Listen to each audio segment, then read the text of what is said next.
नमस्कार, मैं रीमा प्रसाद। एक पुरानी कहावत है, दुश्मन का दुश्मन दोस्त होता है। वैसे ये कई दफा राजनीतिक रिश्तों पर भी फिट बैठती है बातें, और अभी राजनयिक रिश्तों पर भी। अब भारत, पाकिस्तान और बांग्लादेश, फिलहाल इन तीनों देशों की स्थिति और इनके बीच जो रिश्ते की स्थिति है उसको देखकर आप समझ जाएंगे कि मैंने ये कहावत क्यों कही। मतलब जब से बांग्लादेश का अस्तित्व है, यानी शेख मुजीबुर रहमान से लेकर पाकिस्तान के जुल्फिकार अली भुट्टो से, तब से लेकर शेख हसीना तक जो रिश्तों पर बर्फ जमी रही बांग्लादेश और पाकिस्तान के बीच में, वो कभी हमने बर्फ पिघलते देखा नहीं। लेकिन अभी यूनुस सरकार और मौजूदा पाकिस्तान की सत्तासीन सरकार से बातचीत चल रही है, और वो भारत विरोधी गतिविधियों में कहीं ना कहीं शामिल होते हुए नजर आ रहे हैं। ये सिर्फ कुछ रिपोर्ट्स के हवाले से मैं नहीं कह रही हूं, बल्कि इसको लेकर दावा किया है किसने?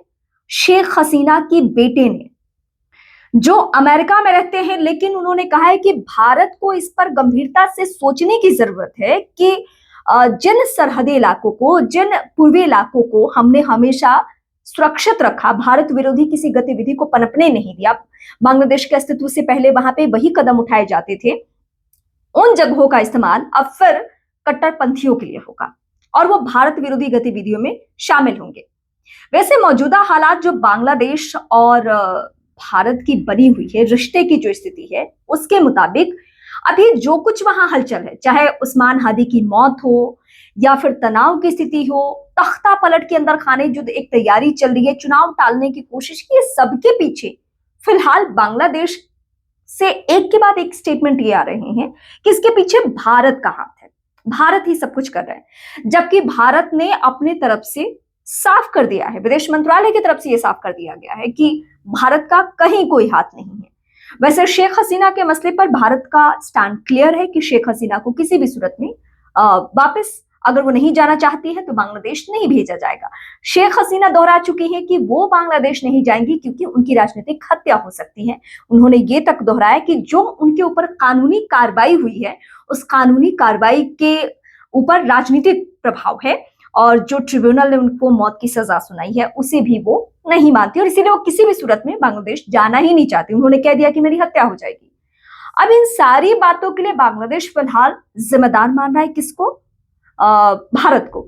और इसमें आग में घी डालने का काम फिलहाल पाकिस्तान कर रहा है। और कुछ अंदर खाने से जो रिपोर्ट्स आनी शुरू हो चुकी है उसके मुताबिक कई मौकों पर हम देख रहे हैं कि बांग्लादेश और पाकिस्तान के रिश्ते में बहुत ही मजबूती देखने को मिल रही है। वो रिश्ता बहुत मजबूत होते जा रहा है। वो पुराने संबंधों को भूलकर नए सिरे से दोस्ती अपनी दिखा रहे हैं।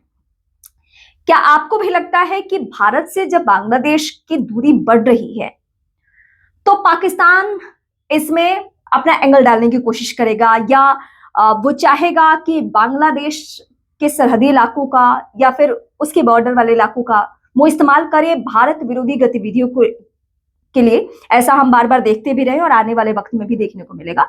आपके जहन में जो भी कमेंट हो आप मुझे जरूर बताएं।